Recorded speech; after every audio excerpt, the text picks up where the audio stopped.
우리 오늘 14절로 19절의 이 말씀을 가지고 우리 다시 한번 타락의 그 결과를 우리 다시 한번 봅니다. 창세기 3장의 말씀을 보면 원죄, 아담과 하와의 이 죄를 원죄라고 이렇게 말하지요. 원죄로 인해서 하나님과의 관계가 단절된 상황을 말씀해 주고, 또 그때 아담과 하와는 하나님을 피하게 됐고 결국 하나님과의 관계가 끊어지고 에덴 동산에서 추방을 당하게 됩니다. 중요한 것은 하나님과의 관계가 끊어졌다라고 하는 것인데,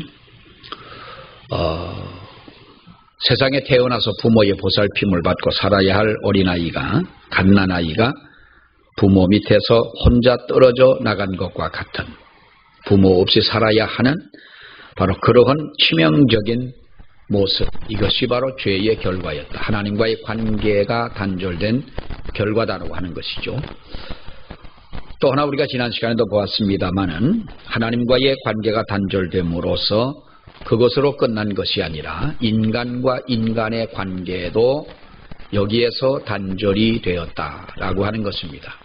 단절됐다라고 하면 두 번 다시 보지 않고 등을 돌리고 돌아서는 것처럼 우리가 생각을 할 수가 있겠습니다마는, 이 아담과 하와의 관계를 보게 되면 아담과 하와의 두 사람의 관계가 사실은 하나님께서 처음 부부라고 하는 것을 짝지워서 만들어 놓았을 때에 어떤 그 부부의 성격, 그것이 깨졌다고 하는 것입니다. 금이 갔다라고 하는 것이죠. 당시의 에덴 동산에서는 아담과 하와 오직 두 사람만 살고 있었습니다.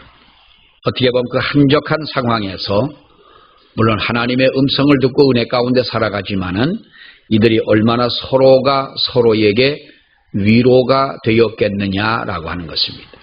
그런데 우리가 그 결과가 어떻게 됩니까? 두 사람 사이에 어떤 갈등이 생기게 되고, 또 눈에 보이지 않는 어떤 단절되는 이러한 이 변이적인 상황이 생겨지게 되는 것인데, 지난 시간에도 말씀을 드렸습니다마는 아담이 하와를 보았을 때에 내 뼈 중에 뼈요 살 중에 살이다 라고 이렇게 고백을 합니다. 하나님의 사랑을 독점적으로 받을 수 있었던 것처럼 정말로 그는 아담을, 하와를 그토록 사랑하고 참된 행복을 느끼게 됐지만은, 그러한 이 아담과 하와의 관계가 바로 그것이 무너지고 말았다라고 하는 것입니다.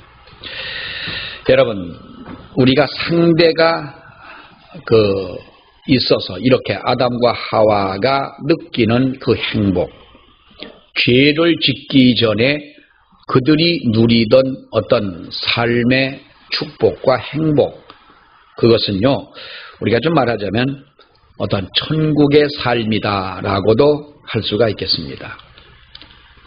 하나님께서 인간의 수명을 정하신 것이 죄를 지은 이후잖아요. 죄 짓기 전에는 아담과 하와의 수명에 대해서 하나님께서 말씀하지 않았습니다. 그런데 죄를 짓고 난 이후에 어떤 그런 변동이 생겨지게 됩니다마는, 여러분, 우리가 보십시오. 두 사람밖에 없는데요, 두 사람에게 문제가 있어서 서로가 상대적으로 어떠한 갈등이 생겨지고 이렇게 단절이 오게 된다면, 그야말로 그 에덴 동산 아니라 어디서라도 무슨 재미로 세상을 살겠습니까? 우리 정치하는 분들은 아마 여당 입장에서는 야당이 좀 싹 없어졌으면 좋겠다 그럴지도 모를 거예요. 그죠?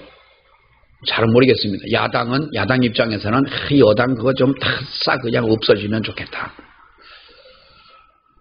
너무 좀 심한가요? 아니 정치하는 사람들이 그럴 수도 있죠. 근데 여러분, 만약에 우리가 생각할 때 그러면 당분간은 좋을는지 모를 텐데, 인간들은 다 똑같습니다. 저들끼리 그렇지만은 저들끼리 모아놓으면 저들은 마음에 다 통하나요? 만약에 야당이 싹 없어지고 여당만 있다면 이게 상대도 없고 그야말로 어떤 자기들 나름대로 한다면 발전은커녕 자중질환이 분명히 일어날 것이고 누가 먼저 나갈 것이냐 누가 눕을 것이냐 싸우다가 그들도 역시 어떻게 보면은 좀 전진하지 못하는 주저앉아 버리고 마는 그러한 그 사람들이 되고 말 것이다라고 하는 거예요. 어떤 사람이 그랬습니다. 행복이라고 하는 것이 뭐냐라고 하면 상대의 존재 속에서 나의 존재 의미를 발견하는 것이 행복이다. 행복이 뭐예요? 상대의 존재 속에서 나의 존재 의미를 발견하는 것이다. 상대의 존재 속에서 나의 존재의 의미를 발견할 때 그것이 행복이라는 것이죠. 근데 우리는 비교를 하죠. 저 사람이 입은 옷과 내가 입은 옷. 여자분들이 여고 동창회 갔다 오는 날은 싸운다면서요. 우리 동창들 가보니까 그녀는 학교 다닐 때 공부는 지지도 못하고 어려서부터 남자 친구들하고 몰려다니고 못된 짓은 다 하더니 시집가서 신랑 잘 만나가지고 그렇게 잘 살았는데 당신은 농사만 짓고 있으니까 내가 이 꼴이 뭐냐고 확 싸운대요. 이것도 또 잘못했나? 그런답니다. 다 그렇겠습니까? 하는 얘기가 그렇겠죠. 사람은 우리가 근데 이 비교의식이라고 하는 어느 계층이나 마찬가지. 예수 믿는 사람들은 비교 안 하는 것 같으나 우리가 자기도 모르는 사이에 비교가 되어지고 무슨 옷을 입었느냐, 무슨 차를 타느냐, 몇 평짜리 사느냐, 월급은 얼마를 받느냐, 당신 남편은 계급이 직장에서 뭐냐. 이거 여러분 우리가 이렇게 세상을 살다 보면은요, 평생 행복은 누리지도 못하고 인간은 죽습니다. 그리고 죽고 맙니다. 자, 우리 하나님께서 우리를 행복하게 살라고 이 세상에 보내셨고 하나님께서 우리 행복하게 살라고 우리에게 은혜를 주시고 행복의 조건 속에 하나님은 우리를 살아가도록 하셨는데 상대의 존재 속에서 나의 존재의 의미도 발견하지 못한 채 우리가 세상을 살다가 행복도 모르고 살다가 보면 끝난다면 우리 인생이 얼마나 불쌍하냐라는 거예요. 얼마나 불쌍하냐. 장례식이 났을 때 우는 사람들의 이 표현을 보면 다양하겠습니다만은 한 가지는 예를 들어 아버지가 돌아가시면 우리 아버지가 불쌍해서 어떡하냐 그래요. 우리 어머니가 불쌍해서 어떡하냐. 어떤 분이 그럽니다. 텔레비전에 남편이 일찍 죽었대요. 부인이 한 70이 됐는데 그러니까 10여 년 전에 남편이 죽었으면 일찍 돌아가셨잖아요. 그러면서 남편 생각하면서 그럽니다. 우리 남편이 참 불쌍했다. 인간은 우리가 행복하게 살지 못하고 불쌍하게 사는 사람들이 많은 거예요. 여러분, 하나님은요, 우리를요, 행복하게 살도록 만드셨습니다. 에덴 동산이라고 하는 것이 행복의 동산입니다. 아담이 있는 것, 하와가 있는 것, 모든 동물들이 있는 것이 여러분 그것이 행복이었습니다. 그런데 그것을 우리가 죄로 인하여 하나님과의 관계가 단절되고 인간과의 관계가 단절되고 말았더라. 그러니까 역설적으로 우리가 보면 이러한 우리가 장면은 어떻게 보면은 아담과 하와가 인류 최초의 부부 아닙니까? 연인 관계고. 그랬던 이 관계 속에서 정말로 비교할 수 없는 사랑하며 사는 바로 그들이었는데요. 우리가 볼 때에 어쩌면 우리가 큰 위로가 되기도 합니다. 그렇게 정말 우리가 느끼지 못하는 그 삶 속에서 행복한 연인으로 살아가도록 그랬는데 왜 우리가 위로가 되냐 하면 사촌이 땅을 사면 배가 아프잖아요. 이 아름다운 연인의 관계가 무너지는 모습을 우리가 성경 속에서 볼 수 있으니 위로가 된다 그 말이죠. 아닌가 봅니다. 자, 여러분, 우리는 그 사람에 대한 환상, 그리고 배우자에 대한 환상, 이걸 가지고 살지 않습니까? 남편에 대한 환상을 가지고 삽니다. 연인과의 서로가 기대하는 어떤 바라는 환상이라는 것이 있습니다. 그런데요, 사람은 사람에게서 정말 그 환상을 오래 가지도 않습니다만은 우리가 사람에 대하여 이런 환상을 가지고 살아갈 때에 우리는 실망할 수밖에 없다고 하는 것입니다. 자, 우리가 여러분 보십시오. 모든 것이 하나님의 은혜로 가능하다는 것을 우리는 믿습니다. 어디까지입니까? 우리가 부부의 관계까지도 하나님의 은혜가 아니라면, 하나님의 붙잡아 주시고 하나님의 인도가 아니라면 온전해질 수 없다고 하는 것입니다.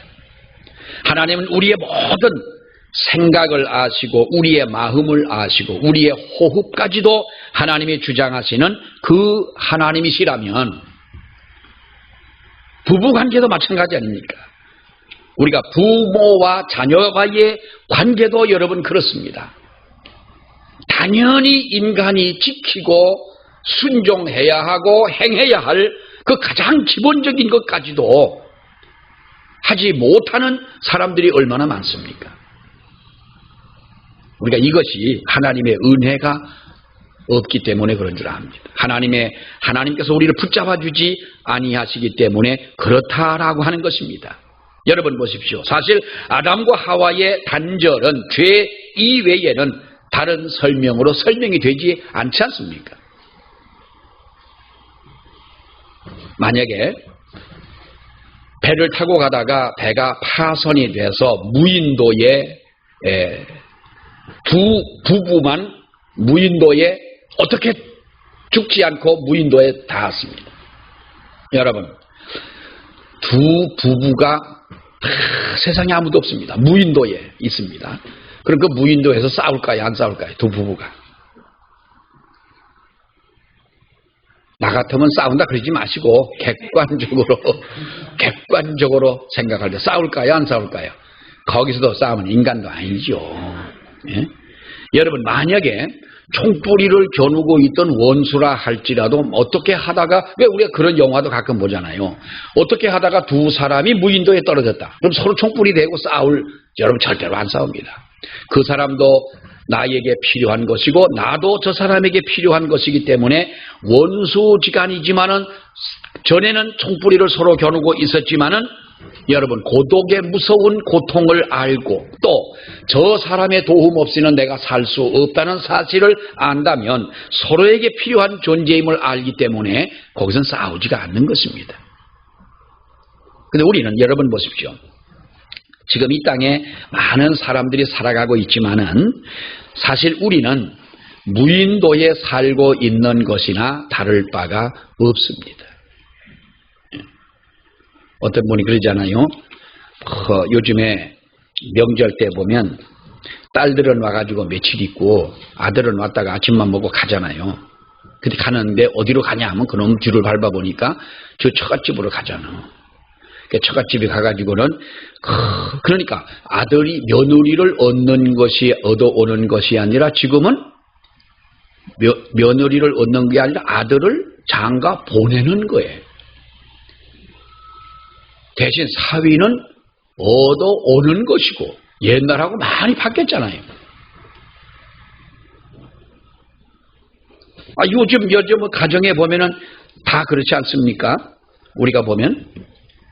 그러니까 사람들이 하는 말이 뭐라 그러냐면, 아이고, 자식도 낳아서 길러보니 자식도 장가 보내고 나니까 다 필요 없고 딸님이도 뭐 어떻고 하면서 이야기를 합니다. 사실요, 우리가 보면은 마지막에 남는 사람이 누구냐 하면은 두 부부만 남는 거예요. 뭐 껍질이 됐든 알맹이가 됐든 두 부부만 남습니다. 사실 피 한 방울 섞이지 않은, 서로가 DNA가 서로 안 맞지 않는 그러한 부부이지만은 남는 사람은 부부밖에는 없는 거예요. 그러니까 아무리 세상에 많은 사람이 살고 있다 할지라도 우리는 우리가 살아가고 있는 이 세상은 무인도나 다를 바가 없다라고 하는 거예요. 제발 좀 믿어주시길 바랍니다. 아멘. 자, 무인도에 살면서, 이런 속에 살면서 왜 우리가 서로 아껴주지 못하고 그렇게 싸우느냐? 서로가 서로에게 마음이 안 맞는다, 성격이 안 맞는다. 원래 성격은 안 맞아요. 성격은 나하고 어떤 누구하고도 안 맞아요. 여러분 친구들 보세요. 나하고 친한 친구를 보십시오. 그 친구가 나하고 성격이 딱 맞아서 친구가 되냐 하면 서로가 다 달라요. 그런데도 친구가 되는 거예요. 부부는 성격이 맞아서 하는 게 아닙니다. 누가 성격이 맞아서 합니까? 맞춰서 살아가려고 해야 되죠.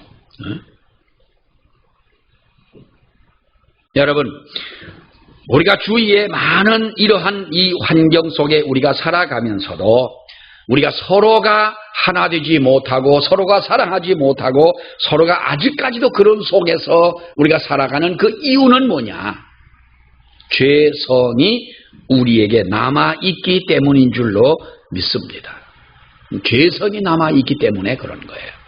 성격이 안 맞아서 그런 것이 아니라 부부로서 함께 평생을 살아갈 수 있는 어떤 그런 삶을 이끌어갈 수 있는 능력이 죄로 인하여 우리 마음속에 사라졌기 때문에 그런 것입니다. 감당할 수가 없기 때문에 부부관계를 감당이 못하는 거예요. 따지고 보면 우리가 이웃 사람과의 관계도 여러분 그렇습니다. 그 사람이 꼭 나쁜 사람이라서가 아니라 만약에 나쁜 사람이라 할지라도 그 나쁜 사람을 내가 감당할 수 있는 능력이 내게 없기 때문에 그렇다는 거예요. 그럼 그 능력이 왜 없냐? 하나님 앞에서 해결하지 못한 죄 때문에 그렇다는 것입니다. 우리가 여러분 그런 세상에서 말과 마음이 완벽하게 통하지 않지만은 그런대로 우리가 통하는 사람을 만나서 가족과 교회를 이루고 살고 있는 것을 생각해 볼 때에 우리는 우리 가족들과 우리 서로의 교인들과 서로 사랑하고 행복하게 해줘야 할 책임감이 그 십자가가 저와 여러분에게 있는 줄 믿습니다. 무인도 같은 세상입니다. 이국에 살면서 우리가 가족과 우리 서로 성도들과 이웃을 행복하게 하지 못한다면 그 삶은 불행한 삶이라는 거예요. 남들 때문에가 아니라 내가 그것을 감당할 수 없기 때문에 감당할 능력이 없다는 거예요. 내 마음속에 아직까지도 죄성이 남아 있다는 것이에요. 자, 우리가 또 하나 보면은요, 이 죄악의 치명성, 이것은 하나님과 인간과의 관계만이 끝나는 것이 아닙니다. 오늘 이 성경을 보면은요, 환경에 관한 우리가 이 표현하자면 어떤 그 환경에 대한 이 문제를 볼 수가 있는데요, 환경과의 단절까지도 초래한다는 것이죠. 13절 말씀을 한번 봅니다. 13절 시작. 여호와 하나님이 여자에게 이르시되 내가 어찌하여 이렇게 하였느냐? 여자가 이르되 뱀이 나를 꿰물어 내가 먹었나이다. 하와는 자신의 죄가 뱀 때문이라고 그랬습니다. 그 죄 때문에 인간은 핑계라고 하는 것을 대기를 시작했습니다. 자, 14절에 보면 14절로 우리 오늘 19절에 있는 말씀까지를 보면은 아담에게 다시 묻지요. 아담에게도 하나님께서 말씀하십니다마는 뱀에게 말씀하시고 아담에게 말씀하실 때에 이들에게 말씀하시면서 이 죄로 인한 네 가지 심판을 말씀하고 있습니다. 14절 말씀에 뭐라고 말합니까? 뱀에게 주어진 심판으로 뱀은 저주를 받아 어디로 다니고 배로 기어다니고 흙을 먹고 사는 존재가 되어야 된다. 자, 두 번째는요, 15절 말씀을 봅니다. 15절. 내가 너로 여자와 원수가 되게 하고 네 후손도 여자의 후손과 원수가 되게 하리니 여자의 후손은 네 머리를 상하게 할 것이요 너는 그의 발꿈치를 상하게 할 것이니라고 말씀했는데, 뱀을 조종했던 이 사탄에게 주어진 하나님의 심판으로 사탄은 여자의 후손이 네 머리를 상하게 한다. 여자의 후손, 여기에서 예수 그리스도의 구속에 대한 진리가 나오는 것이죠. 처음으로 나오게 되는데, 바로 여자의 후손은 그 구세주와 원수가 되고, 또 사탄은 바로 이 주님과의 원수가 되고, 주님은 뱀의 머리를 상하게 한다. 상하게 하는 이 심판을 받는다. 자, 16절에 있는 말씀을 보면 하와는 잉태하는 고통과 남편을 사모하는 바로 이 심판을 주신다라고 말씀을 했고요. 네 번째 보면은 17절로 19절에 보면은 아담으로 인해서 땅이 저주를 받습니다. 17절에 보면은 내가 내 아내의 말을 듣고 내가 네게 먹지 말라 한 나무의 열매를 먹었은즉 땅은 너로 말미암아 뭘 받습니까? 저주를 받고 너는 네 평생에 수고하여야 그 소산을 먹는다라고 말씀을 해줍니다. 여러분, 그런데 이 땅이 그 소산을 순순히 내어놓지 않고 가시덤불과 엉겅퀴를 낸다. 그래서 아담은 평생에 땀을 흘려서 그래, 땀을 흘려야 소산을 얻을 수가 있다는 것이죠. 이 장면을 보면은 하나님과의 관계 단절은 인간과의 관계 단절이 먼저 무너지고, 그리고 환경과의 단절도 이렇게 초래하고 말았다고 하는 것입니다. 여러분, 하나님은 인간을 창조하실 때에 다 세상을 만들어 놓고 여섯째 날 인간을 만드셨어요. 그 고마우신 하나님이시죠. 예? 그러면서 하나님이 뭐라고 말씀하십니까? 자연 만물 모든 것을 너희가 정복하고 다스리라는 거예요. 정복하고 다스리라. 그 명령으로 자연 만물은 원래 인간에게 복종할 수밖에 없었는데 에덴 동산에서의 죄의 결과로 인하여 그것이 역전이 됐다는 거예요. 자연이 인간에게 순종하지 않는다는 거예요. 사나운 짐승들이 그 야생성이 그대로 드러나게 되고, 여러분, 지금도 이 지구상에는 우리가 살고 있는 이 지구가 뭐 그렇게 큰 별이 아니잖아요. 우리가 살고 있는 이 지구는 그게 큰 별이 아닌 거예요. 그 4만 킬로밖에 안 되는 이 둘레가, 지구의 둘레가 4만 킬로, 뭐 엄청나게 큰 것 같지만 4만 킬로밖에는 되지 않는다면 지구의 지름은 얼마나 되겠어요? 그 수학적으로 계산을 해보면 되는데, 이 원래 그 둘레의 길이는 반지름 곱하기 반지름 곱하기 3.14 파이 하지, 그렇죠. 그러면 이 지구의 둘레가 수학적으로 이렇게 나오는데, 따지고 보면 이 지름의 그 길이는 뭐 그렇게 길지가 않잖아요. 이 조그만 별에 우리가 살고 있어요. 그런데 여러분 보십시오. 어디서는 화산이 터지고 지진이 나고, 우리나라에 만약에 7도 이상의 지진이 난다면 아마 우리나라 건물은, 요즘에 짓는 건물들이야 뭐 이 지진을 대비해서 이렇게 건물을 잘 짓습니다만 아마 웬만한 건물들은 다 무너지고 말 거예요. 그 일본도 얼마 전에도 보면 그 앞에서 뭐 지진이 7점 몇 도의 지진이 나고요. 또 여기저기서 화산이 터지고 자연재해가 일어나게 되고 쉴 사이가 없습니다. 전혀 한 번도 눈이 오지 않던 나라에 눈이 쏟아지고, 우리 미국에 어딥니까? 올겨울에 그 사진 여러분 보셨겠습니다만 자동차가 아주 완전히 얼음더미가 되어버린 거예요. 예? 이것이 뭡니까, 여러분? 자연의 인간을 향한 그 반격이다.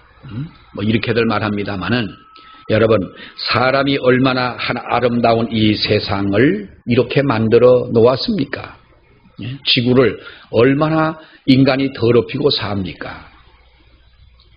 우리 예수 믿는 사람들은요, 자연 환경을 위해서 환경 보호 운동을 하는 사람들 중에 옛날에는 크리스찬들이 많았습니다. 근데 지금은 거의가 정치하는 사람들이 그것을 이용하지요. 환경운동가들 하면은 좀 뭔가 뿌리 3개 달린 사람 같이 느껴져요. 환경운동가들. 우리가 그 한살림이라고 하는 곳에서 이제 이런 걸 우리가 먹거리를 좀 많이 사오는 편인데, 사게 되면 많이 사오는 편인데, 이 방송에 나가면 조금 좀 곤란한 얘기긴 하지만은 곤란할 것도 없습니다, 사실은.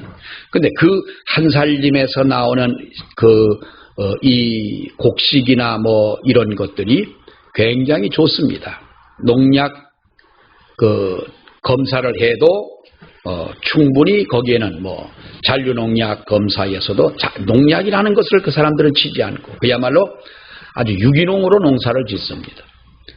거기 보면 고등어가 있어요. 고등어, 해물이 있어요. 아니 해물이 어떻게 이것이 한살림의 것이 되느냐. 해물도 철저하게 농약 검사를 해가지고 기준치에 미달되지 않는 것만 갖다가 이제 파는, 그러니까 먹거리로서는 건강한 거죠. 근데 그것을 처음으로 하던 분들이 농민운동을 하던 분인들이고, 유기농, 우리나라 같으면 참 이상해요. 유기농 하면은 거름 안 주고 우리가 자연적으로 농사를 짓는다 하는데, 근데 그 단체를 보면은 또 이상한 거예요. 그러나 물론 우리는 예수 믿는 사람들은 자연을 사랑하고 자연을 아끼는 우리들이 돼야 할 줄로 믿습니다. 나 한 사람 해봐야 그러냐 그러지만은 나 한 사람이 함으로써 나 한 사람이라도 지킴으로써 우리가 이 세상이 아름다워지고 달라질 수 있다고 생각하는 그런 마음을 가지고 우리가 자연을 사랑하고 지켜야 되는 것이죠. 세상의 질서가 혼돈으로 바뀌어버리고 만 것입니다. 이것이 바로 죄의 결과라고 하는 것이죠. 여러분, 우리는 어떻게 이것이 회복될 수 있겠느냐라고 하는 것입니다. 어떻게 우리가 이것이 회복될 수가 있겠느냐. 오늘 이 15절에 있는 말씀을 한 번 더 봅니다. 15절 시작.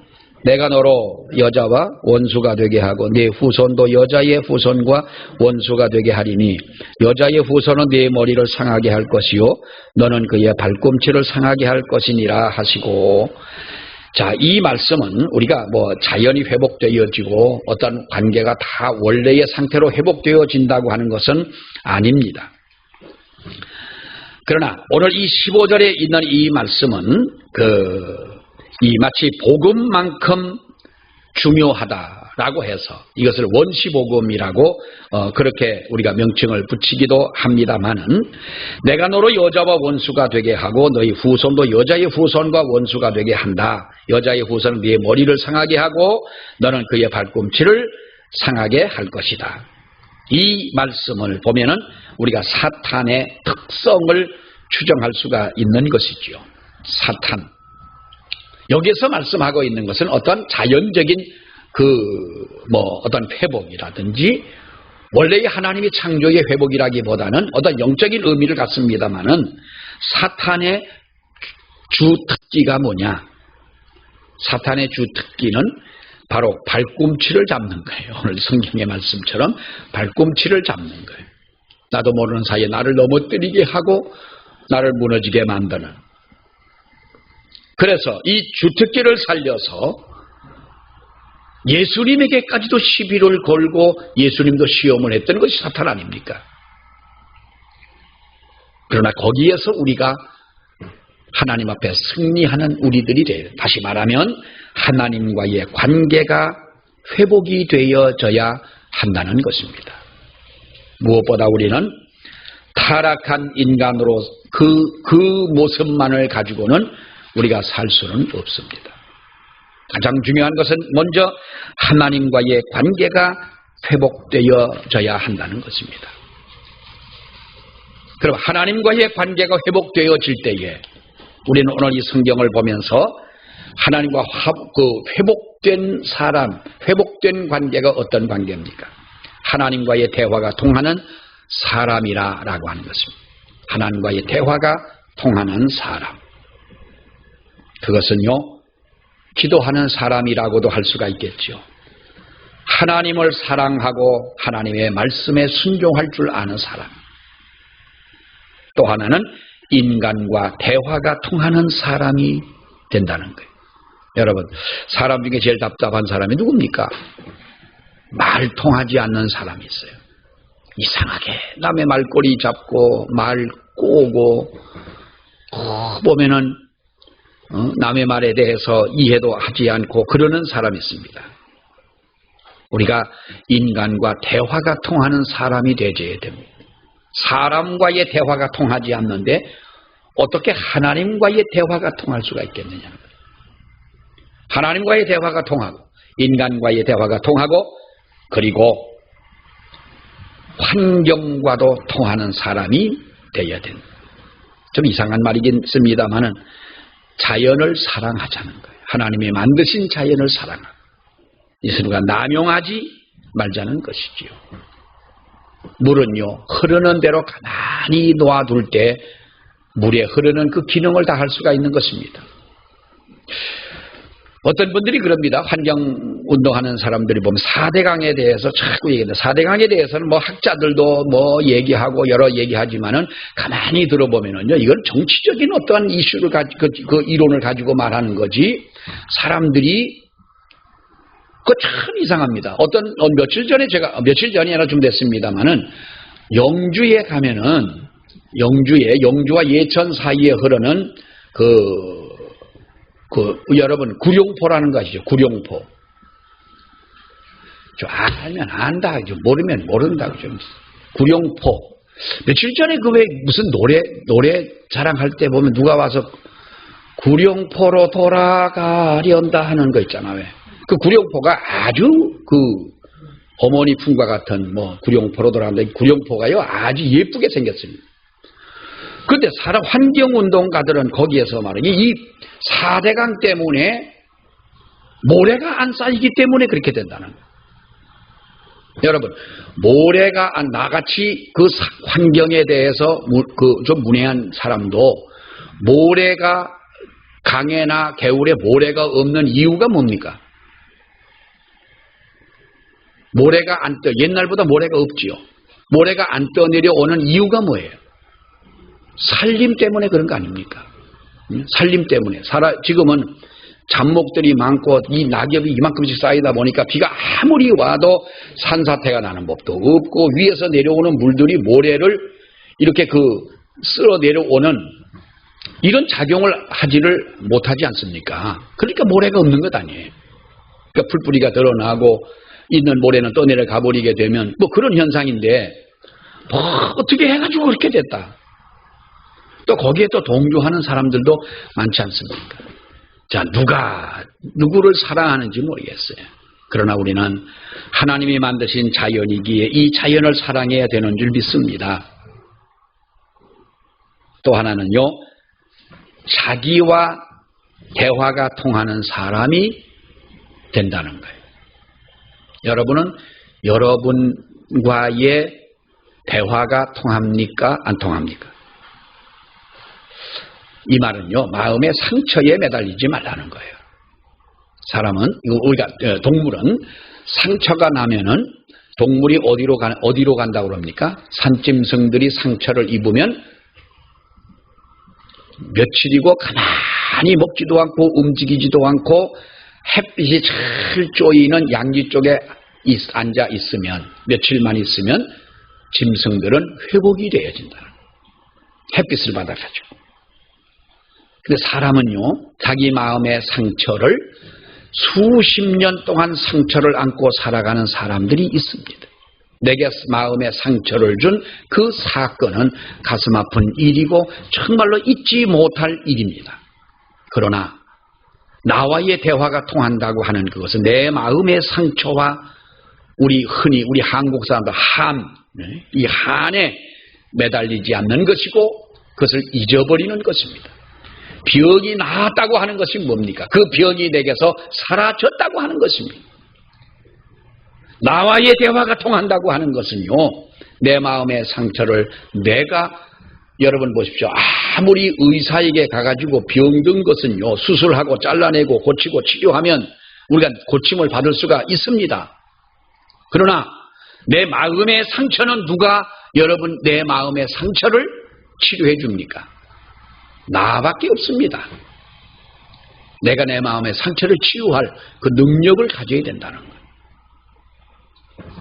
우리가 이 길을 따라 올라가다 보면은 무엇을 만납니까? 하나님의 은혜를 만나게 되는 거죠. 하나님의 은혜라야 내 마음의 상처를 내가 그 은혜로 치유함을 받게 되는 줄로 믿습니다. 하나님과의 관계가 단절된 이 은혜의 관계가 단절되고 나니 나에게 모든 것이 피폐하게 되고 황폐하게 될 수밖에 없다는 거예요. 왜 그러냐 그 말이에요. 왜 그러냐. 바람 불고 비고 오늘 아침에 날씨를 보니까 아주 이런 날은요 우울증 있는 분들이나 좀 기분 나쁜 어떤 좀 그런 마음을 가진 분들은 아우 좀 힘들어요. 우울증 있는 분들 보면은 뭐 비 오고 바람 불고 이런 날 굉장히 힘들어합니다. 좀 맑은 날 이런 날은 좀 괜찮은데 좀 덜한데 그렇죠. 자 여러분 보세요. 우리가 어떤 날은 괜히 짜증이 나는 날이 있어요. 사람들이 뭐 다 있습니다. 여러분 없는 체 하지 마시고 그렇다고 수긍을 좀 해서 있지요. 괜히 아침에 일어났는데 짜증이 나는 거요. 아침에 일찍 일어나가지고 보니까 옆에 자고 있는 영감이 이불 밖으로 발이 쑥 나왔네. 그 되게 기분 나쁜 거요. 참은 이불이나 똑바로 덮고 자지 말이지. 그 발도 이쁘지도 않은 나이 들면 발뒤꿈치가 소뒤꿈치인지 발뒤꿈치인지 잘 모를 만큼 그런데 크게 보기 싫은 거예요. 밥도 해주기 싫고 말이죠. 괜히 짜증이 나는 거예요. 여러분 생각을 해요. 그때 순간적으로 생각을 해보세요. 왜 내가 지금 짜증을 내고 왜 내가 지금 화가 나느냐. 뭐가 부족한 거예요. 분명히 기계는요. 돌아갈 때 기름칠을 안 해주면 소리가 나게 되고 여러분 자동차 얼마 전에 아니라 몇 년 전에 어떤 분이 여주에 갔다가 교회차를 가지고 오는데 엔진 불이 들어오더라는 거예요. 자동차 운전하는 분이 상식 아닙니까? 엔진에 불이 들어오면 거기 불이 깜빡거리면 이 엔진 오일이 없다는 것이고 엔진 오일이 없이 큰 피스톤 작용을 여러분 그 자동차가요 밟으면 나가는 줄 알지만 그 기계가 얼마나 여러분 쉴 새 없이 그 작용을 합니까? 거기에 기름이 없다는 건데 기름이 없으면 깨지는 건 분명한데 이 사람이 뭐라 그러냐면 갈 때까지 한번 가보자고 옷 봤다는 거예요. 그럼 불이 들어왔을 때 얼른 세워놓고 보충을 해주고 해야 되는데 갈 때까지 가보자 하다가 장풍리 고개에서 언덕에서 그 차가 멈춰버렸어요. 가보니까 냄새는 나고 엔진이 다 타버리고 마른 거예요. 그거요 그때 거의 250만 원 들여가지고 엔진을 바꿨어요. 갈 때까지 가보자. 갈 때까지 가보자. 7글자 때문에 250만 원도 더 들었어요. 우리 은혜가 기름은 아니라도 은혜는 우리의 윤활유와 같은 역할을 해주는 것 아니에요. 하나님과의 관계. 은혜가 있으면 소리나지 않고 부드럽게 갈 수 있는 것이고 오랫동안 생명을 유지할 수 있는 것이고 잘 갈 수 있는 것이고 편하게 할 수 있는 것인 줄로 믿습니다. 하나님과의 관계 이것을 위해 우리가 하나님 앞에 기도해야 될 줄로 믿습니다. 우리 기도하겠습니다. 하나님 아버지의 은혜를 감사합니다. 오늘도 우리가 아담과 하와의 에덴 동산에서의 죄악과 또 하나님과의 단절과 그리고 인간과의 단절과 또 죄로 인하여 자연에서 나타나는 이 자연적인 현상들을 저희들이 볼 때 아버지 하나님 이것이 하나님의 은혜가 아니면 또 하나님의 함께 하시는 역사가 아니라면 회복할 수 없는 길인 줄로 아버지여 믿습니다. 자비로우신 아버지 하나님, 우리가 하나님과의 관계가 아름답게 회복이 되어지고 은혜의 관계가 회복되는 복을 허락하여 주시옵소서. 예수님 이름으로 기도하옵나이다. 아멘.